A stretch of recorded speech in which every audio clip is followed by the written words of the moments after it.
오늘도 주님의 은총과 평화의 시간 우리 가운데 함께 하시기를 빕니다. 부활절기의 마지막 주일입니다. 부활의 주님 안에서 여러분 부활의 신앙을 좀 깊이 하는 그런 소중한 시간이 되셨습니까? 오늘은 본문의 말씀을 바탕으로 이웃되어 주기에 대해서 함께 은혜를 나누고자 합니다.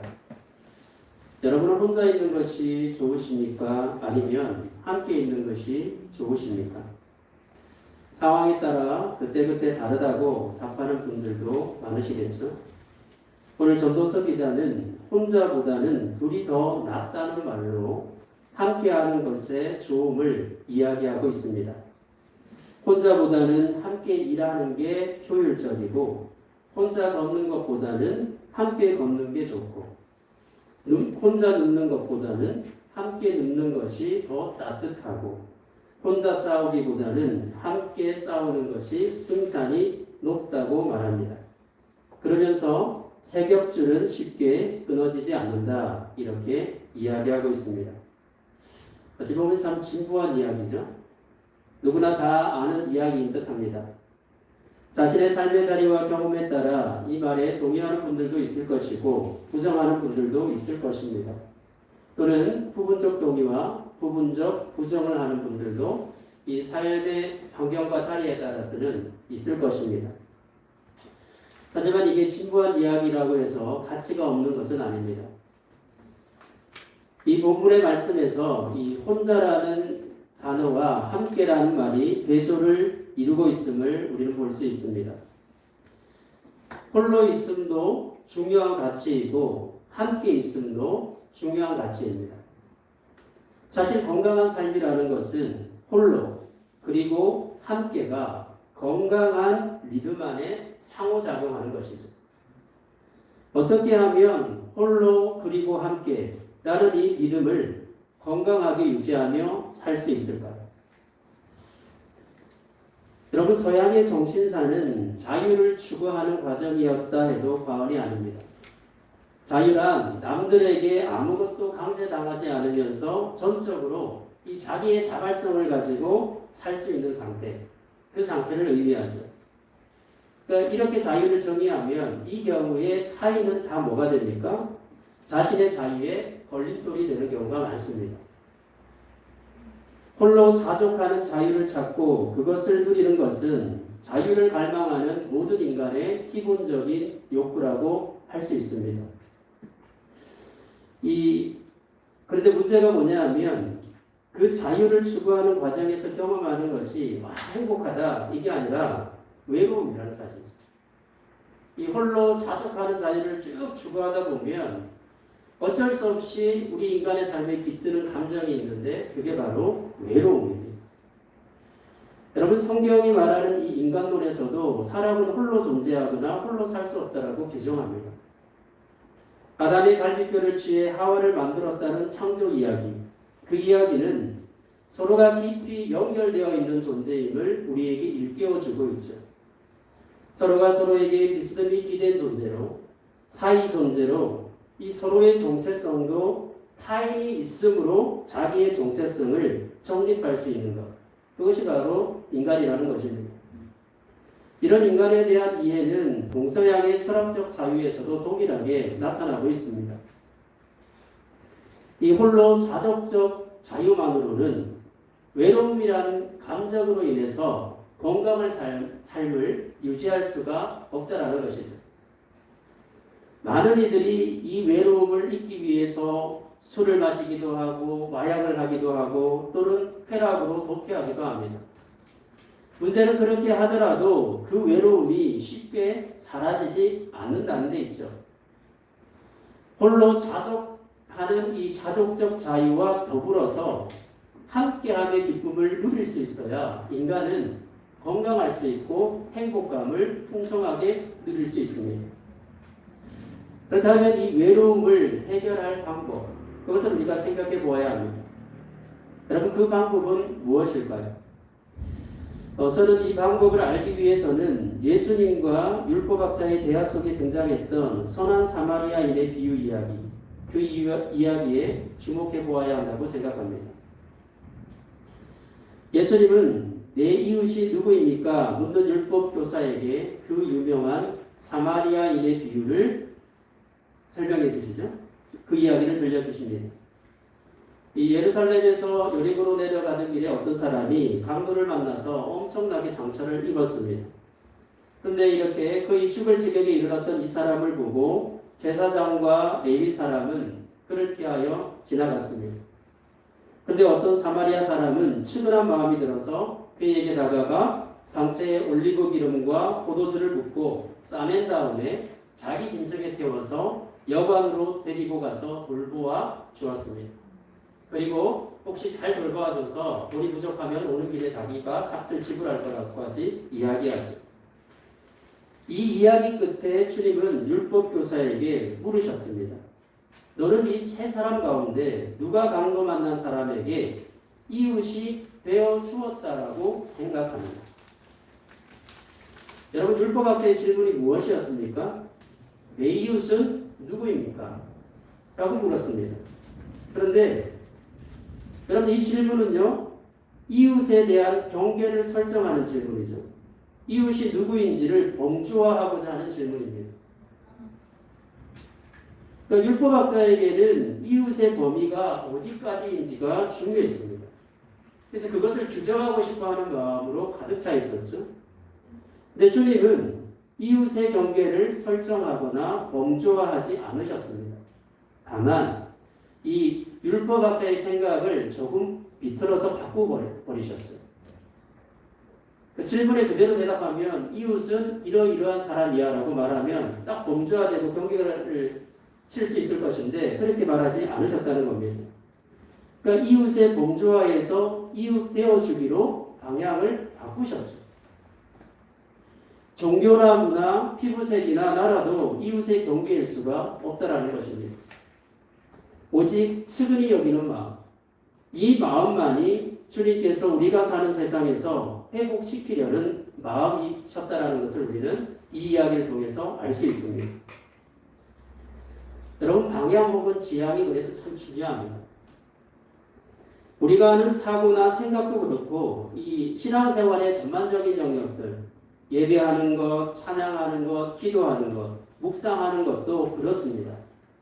방향이나 지향의 중요성을 저는 이 목회 안에서 제가 참 강조하는 말인데, 이 방향과 지향을 저는 이 상담을 하면서도 조금 다른 말로 또 바꿔서 이야기도 찾아옵니다. 그건 바로 흐름이라는 것이죠. 은혜의 흐름 안에서 여러분은 생각하고 사고하고 있습니까? 지금 주어진 말씀의 은혜 안에서 기도하고 성찰하고 말하고 행동하고 있습니까? 사건의 해석과 받아들임도 그 흐름 안에서 보고 있습니까? 이것을 자주 묻곤 하고 저 또한도 그렇게 자주 생각하곤 합니다. 그러니까 우리가 말씀의 이 깊은 어떤 흐름 안에 있는 것이 굉장히 중요한 것이죠. 그러니까 그 방향과 지향을 잃지 않아야만 우리가 넘어지더라도 일어설 수 있고 다시금 목적지를 향해서 잘 걸어갈 수가 있는 것입니다. 여러분, 이 흐름이 왜 중요하겠습니까? 이것이 막혀버리면 고인물이 썩잖아요. 그처럼 우리 안에 있는 은혜도 썩게 되어 있고 우리의 마음도 사실은 상하게 되어 있습니다. 근데 이게 흐르면, 그리고 그 흐르는 방향이 건강하면 그 안에서 사고하고 판단하는 모든 것들이 신앙의 유익을 가져옵니다. 그리고 더 나아가 나의 유익만이 아니라 모두를 유익하게 하는 것으로 흐르게 되어 있습니다. 지금 당장은 뭔가 좀 내 생각 뜻대로 안 되는 것 같아도 이 말씀의 방향 안에서 여러분들이 기도하고 그렇게 판단하고 행동한다면 결국은 모든 것이 합력하여 선을 이루는 것처럼 유익함으로 우리에게 다가오는 것이죠. 그러니까 그 흐름을 우리가 벗어나 버리면 아무리 여러분들이 신앙적인 용어를 가지고 이야기할지라도 사실은 유익하지 않을 경우가 많습니다. 그러니까 자기의를 강화시키는, 조금 더 교만한 사람이 될 가능성이 크죠. 은혜를 직접적으로 경험하는 것도 결국은 나의 자아를 강화시키는 것으로 작용할 때가 많다는 것입니다. 여러분, 생각의 방향만을 살짝 전환시켜 율법학자가 반드시 생각해야 할 것은 누가 이웃인가? 이게 아니라 누군가의 이웃이 되어주는 것. 그것이라고 알려주신 여러분 이 주님의 가르침이 정말 놀랍습니다. 여러분 이 생각은 모든 그리스도인들이 말씀 안에서 늘 생각해야 할 사고라는 것입니다. 내 이웃이 누구입니까가 아니라 나는 누군가에게 어떤 이웃이 되어줄 것인가. 이것이 중요하다는 것이죠. 여러분 우리는 이 이야기를 통해 홀로 자족하는 자유의 과정에서 깃드는 외로움을 치유하기 위해서는 이웃이 되려는 마음이 있어야 함을 깨닫습니다. 외로움을 치유하려면 내 마음에 이웃이 되어주고픈 마음이 있어야 합니다. 누군가의 이웃이 되어주려고 할 때 우리를 사로잡는 외로움이나 우울은 바로 그때 안개처럼 흩어져 버리게 되는 것이죠. 이 이웃이 되어준다는 것, 여러분 이것은 무엇일까요? 이것을 잘 가르쳐주는 예화 하나를 한번 들어보겠습니다. 즐겁게 뛰어노는 이 아들이 많은 다정한 가정의 옆집에 이 한 할아버지가 살았는데 이 할아버지는 아주 괴팍한 노인이었습니다. 아이들이 뒷마당에서 놀기 시작하자 노인은 철조망을 치고 자기 집 마당에 접근하지 못하게 했습니다. 하루는 아들 폴의 고양이가 그 집 장미덩굴 안으로 들어가자 노인은 고양이를 죽여버리겠다라고 소리쳤습니다. 이 폴은 고양이가 그 집으로 넘어가지 못하도록 하기 위해서 굉장히 노심초사했지만 며칠 후 고양이는 죽음으로 발견되고 말았습니다. 이 노인이 취향을 보냈던 것입니다. 가족들 모두가 막 분노해서 뭔가 복수하는 상상을 하고 있는데 이 폴은 아무 말이 없었습니다.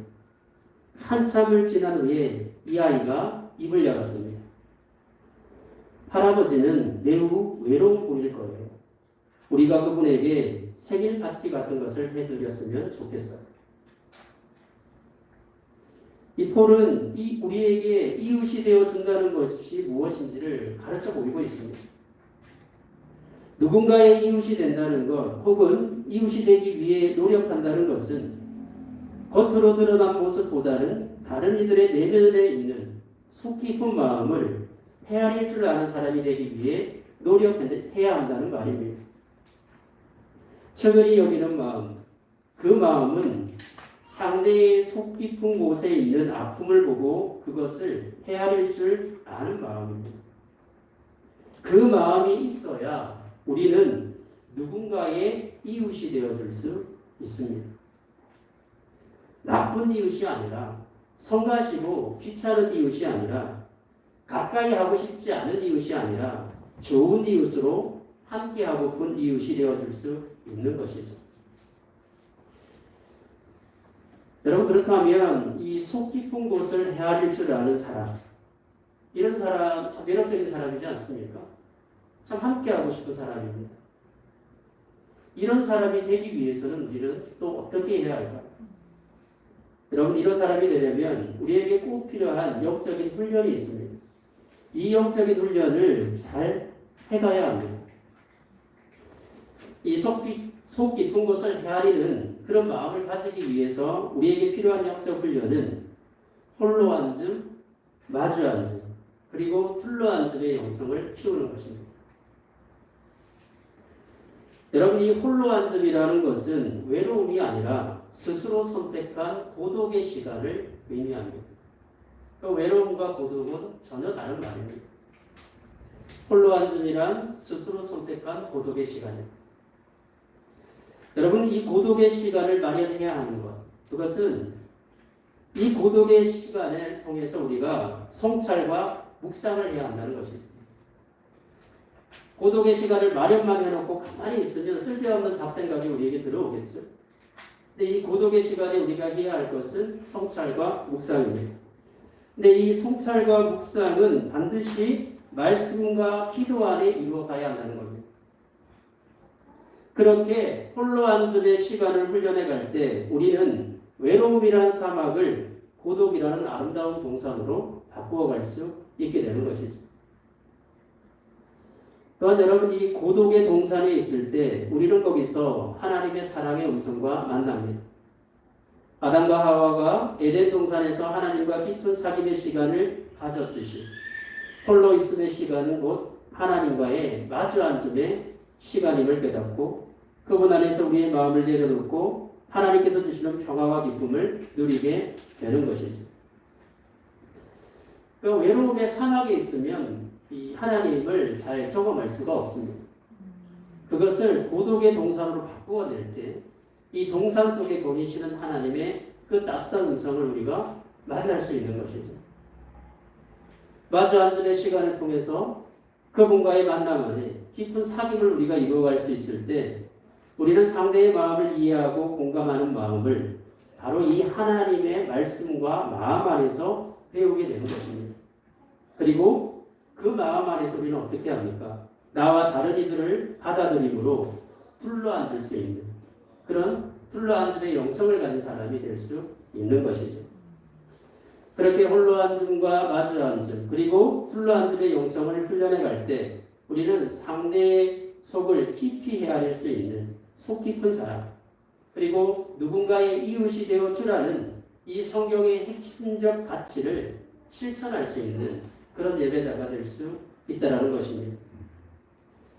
여러분 바로 이런 영성을 가질 때 우리는 홀로 자족하는 자유에만 갇히지 않고 외로움과 우울의 감정을 벗어버리고 더불어 함께 누리는 그 삶을 진정 기뻐할 수 있을 것입니다. 아름다운 삶을 가로막고 있는 분리와 단절의 벽을 무너뜨려 서로 함께 살아가는 삶이 얼마나 귀중한지를 온몸으로 경험하고 누리기 위해서 우리가 꼭 해야 할 것은 홀로 그리고 함께의 영성을 키워가야 한다는 것입니다.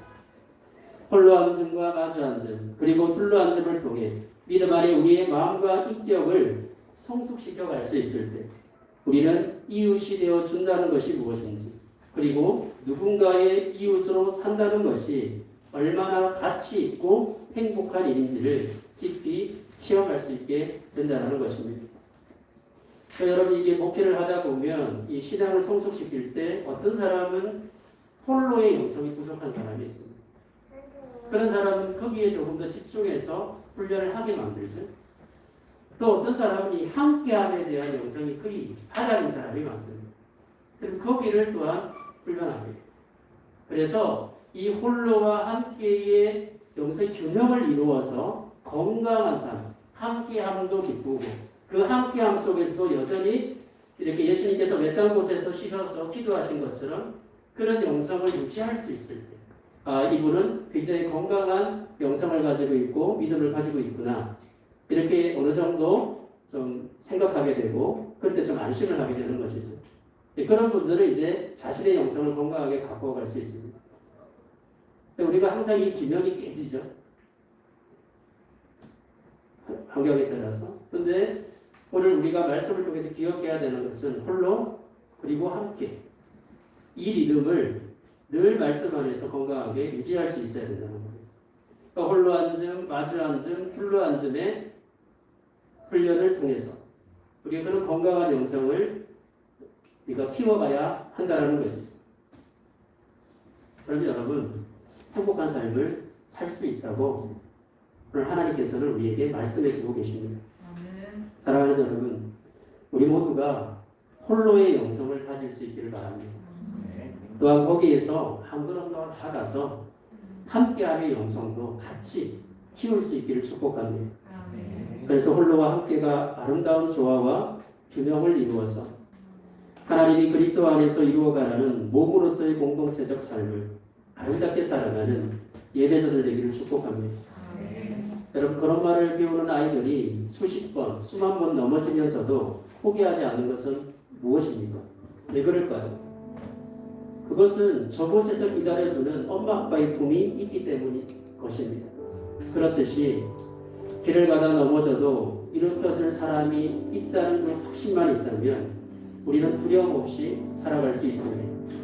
언제라도 내 곁을 떠나지 않는 소중한 사람이 있음을 우리가 알면 인생의 겨울이 와도 우리는 두려워하지 않을 수 있습니다. 여러분의 삶은 외롭지 않을 것입니다. 진리의 선한 싸움을 홀로 감당하려면 참 힘들죠. 하지만 누군가 내 곁에서 함께 싸우고 있음을 알면 새로운 용기가 솟아납니다. 바로 엘리야가 그랬습니다. 바알 선지자들과 권곤일척의 싸움을 벌였고 그곳에서 승리한 엘리야. 하지만 그는 승리했으면서도 도망자가 되었습니다. 왜요? 왕후인 이세벨의 보복이 두려웠기 때문이죠. 먼 행로에 지친 그가 마침내 시내산에 있는 동굴에서 밤을 지낼 때 하나님은 그에게 새로운 소명을 주시면서 무엇이라고 말했습니다. 바알에게 무릎 꿇지 않는 7천의 사람을 내가 나누며 놓았다라고 이야기했습니다. 홀로가 아니라는 사실을 깨닫는 순간 우리는 새로운 힘이 솟아남을 경험하게 됩니다. 여러분, 하나님은 그리스도 안에서 우리를 한 가족으로 묶어주셨습니다. 우리 모두가 홀로 그리고 함께의 영성을 키워가고 서로의 속마음을 깊이 헤아리는 사람이 되어 서로에게 진정한 이웃이 되어줄 수 있는 예배자들 되기를 축복합니다. 우리가 그래서 참 하나님 앞에 갔을 때 하나님 참 제 인생은 축복이었고 행복했습니다. 홀로 있음도 행복했고 함께 있음도 행복했다. 그렇게 말할 수 있는 저와 여러분의 신앙이 되기를 진심으로 축복합니다.